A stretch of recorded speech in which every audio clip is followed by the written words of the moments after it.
everyone, मैं Radha, JEE dropper for 2026. So, in this video, I will discuss how I become productive in these 50 days of JEE April attempt. So, firstly, I talk about it plan for JEE 2026. मैंने एक target plan ready किया है। एक दिन में मुझे 2 chapter at least complete करना ही पड़ेगा एंड कैसे भी करके एनीवेज मुझे अपने प्लान को कंप्लीट करना होगा। And one thing in this seat, all the chapters of class 11th and 12th included here। And video shoot करते करते मैं अपने चैनल का भी ओवरव्यू करने लगी।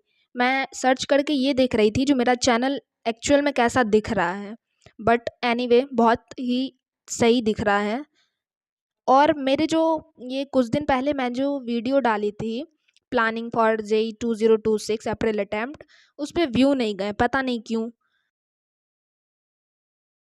And then come back our video and अभी तो रिज़ल्ट नहीं आया है। So many student wait for their result, मैंने भी वेट करा, बट अब मैं अपना स्टडी कंटिन्यू कर रही हूँ बिकॉज़ नहीं तो बहुत लेट हो जाऊँगी। एंड मैंने JEE के अलावा भी अदर फॉर्म सब भरे हैं। सो आप लोगों को बताऊँगी मैंने कौन कौन से फॉर्म फिल किए हैं, क्योंकि मुझे अप्रैल सेशन तो देना ही है, बट JEE में देखा जाए तो सिलेक्शन रेशियो 0.001% है। बट मैंने जो फॉर्म फिल किया है उसमें on an average selection ratio JEE से बेहतर है, इसलिए मैंने ये डिसीज़न लिया है। एंड ये जो मैंने प्लानर प्रिंट आउट करवाया है, इसके पीछे का मेन रीज़न है, अगर आप प्रिपरेशन कर रहे हो और विदाउट प्लानिंग कुछ पॉसिबल नहीं है, इसलिए मैंने ये टारगेट रेडी किया है एंड आई होप ये टारगेट मैं पूरा करूँगी। आप लोग भी जम के मेहनत करो एंड प्रूफ करो अपने आप को, और ये टारगेट से पढ़ने के बाद एक अलग लेवल का मोटिवेशन एंड कॉन्फिडेंस मिलेगा। आप लोग ट्राई करना। वन थिंग मैं कहना चाहूँगी, मैं बोलूँगी स्लॉट वाइज प्लानिंग करो, जो मुझे इतने घंटे में, जैसे कि 4-5 घंटे में एक चैप्टर कंप्लीट करना है, देन क्वेश्चन लगाओ, तब देखो एक अलग लेवल का कॉन्फिडेंस आएगा। रियली बता रही हूँ। एंड इस प्लान में मैंने बेसिक चैप्टर से स्टार्ट किया है एंड देन डिफ़िकल्ट, कभी इजी, सीक्वेंस में है चैप्टर्स। एक बात और, JEE का सिलेबस माना जो वास्ट है, बट कोई कोई ऐसा चैप्टर है जो इजी है, इजी के साथ शॉर्ट भी है, तो मैं पहले वही डन करूँगी, देन मूव करूँगी थोड़ा डिफ़िकल्ट चैप्टर पे। जो थोड़ी सी वीक भी है उस पर काम करना है, बहुत ज़रूरी है। एंड मैंने तो टारगेट किया है अप्रैल अटैम्प्ट में सारा चैप्टर डन करके जाऊंगी। एंड मेरा ऑलमोस्ट तो डन है ही, बट कुछ ऐसा चैप्टर है जो अभी तक जैसे कि वीक रह गया है क्वेश्चन प्रैक्टिस करने में, बिकॉज बहुत ज़्यादा ही वास्ट सिलेबस है, तो उस वजह से प्रॉपर मतलब परफेक्शन के साथ तो नहीं है, बट एक दो है जो जिस पे काम मुझे करना होगा। एंड मैंने तो टारगेट किया है अप्रैल अटेम्प्ट में सारा चैप्टर डन करके जाऊंगी। एंड रिवीजन तो रोज करूंगी। अब मैं तुम्हें तुम्हें समझाती हूँ how to bifurcate time time between practice and theory. So बहुत से स्टूडेंट ऐसे हैं जो पूरे दिन थ्योरी करने में लग जाते हैं। तुम्हारे पास दिन के 24 घंटे हैं, एंड मैं ये भी नहीं बोल रही हूँ जो 24 घंटे में से 18 घंटे पढ़ो ही, वो तो मैं भी नहीं पढ़ पाती हूँ। सो मैं ये बताना चाह रही हूँ, जैसे कि तुम्हारे जैसे 24 घंटे में तुम एटलीस्ट कम से कम ट्राई करो 12 घंटे पढ़ने का। एंड वो अब कैसे पढ़े, ऐसा नहीं जो बस पढ़ लूँ फॉर्मेलिटी टाइप, प्रोडक्टिव होना चाहिए। प्रोडक्टिव होगा तभी कुछ होगा, 12 घंटा नाम के लिए बैठने से कुछ नहीं होने वाला है। एक बात और, अगर तुम स्टार्टिंग के डे से 12 घंटा तो नहीं पढ़ पाओगे तो तुम एटलीस्ट धीरे धीरे खुद को पुश करो।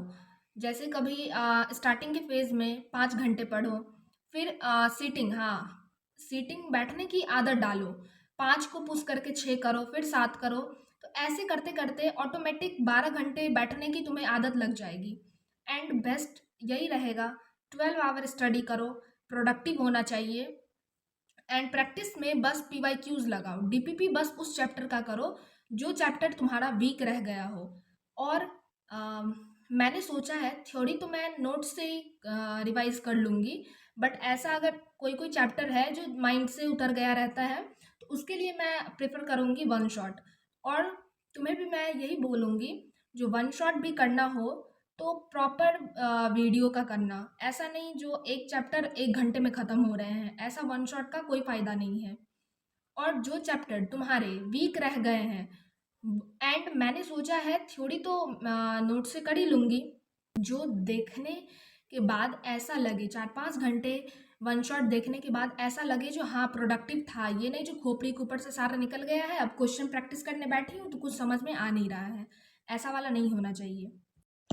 एंड मैंने जो अभी वन शॉट के बारे में जो बताया है वो तुम्हारे लिए बेस्ट ऑप्शन रहेगा। इस प्लानर में मैंने जो प्लानर प्रिंट आउट करवाया है उसमें मैंने स्टार्ट करा है मैथ के मैट्रिसेस एंड डिटर्मिनेंट से, बिकॉज वो स्कोरिंग चैप्टर्स भी है एंड बहुत ज़्यादा टफ भी नहीं कह सकते हैं, ईजी सा है। हाँ, ईजी सा ही है। और मैंने स्टार्ट करा है। देन अगर कोई ऐसा चैप्टर हो है जो तुम्हारा वीक नहीं है तो उसके बस क्वेश्चन प्रैक्टिस करो और थ्योरी रिवाइज करके from notes when you are practising question. And अगर कोई ऐसा क्वेश्चन आ गया जो टाइम टेकिंग है तो उसे बाद में करने का सोचो। फिर भी नहीं हुआ तो ज़्यादा टाइम वेस्ट नहीं करना है इन सब के पीछे। ऐसा ऐसा बहुत सारा क्वेश्चन होता है जो जल्दी नहीं बनते रहता है। Then you watch solution. हाँ, सॉल्यूशन देख लो।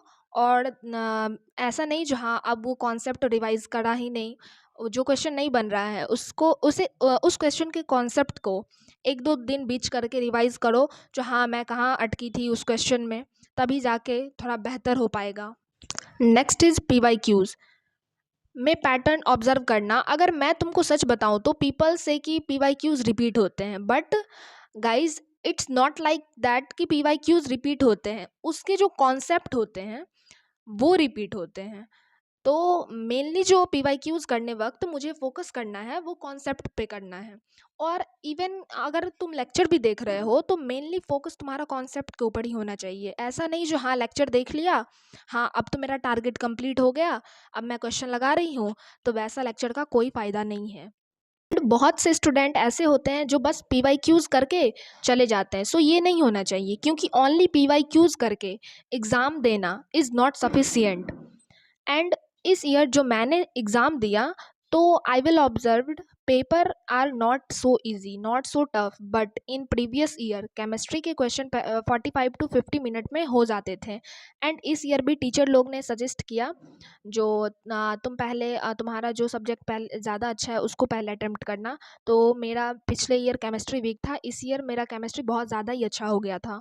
तो मैंने सबसे पहले एग्ज़ाम में केमिस्ट्री ही अटेम्प्ट किया।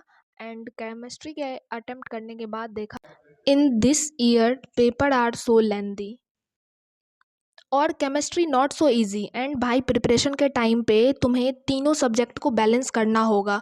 देन हाँ, देन यू तीनों सब्जेक्ट को बैलेंस करके चलना होगा।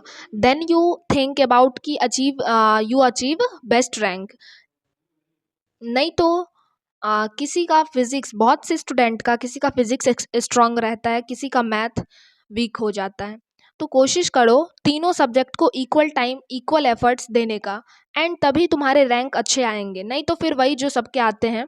And one thing I will say, अब बस 50 डेज ही बचे हैं, तो अपना 100% एफर्ट्स दो और अच्छे से प्रिपरेशन करो पूरी शिद्दत मेहनत से। That it's for today blog. मिलते हैं नेक्स्ट ब्लॉग में, तब तक के लिए टेक केयर। और चैनल पे नए हो तो चैनल को सब्सक्राइब कर लेना, बिकॉज आई एम ड्रॉपर, तो I will recommend, I will treat you as a brother and sister like. So that it's for today. Take care. Bye bye.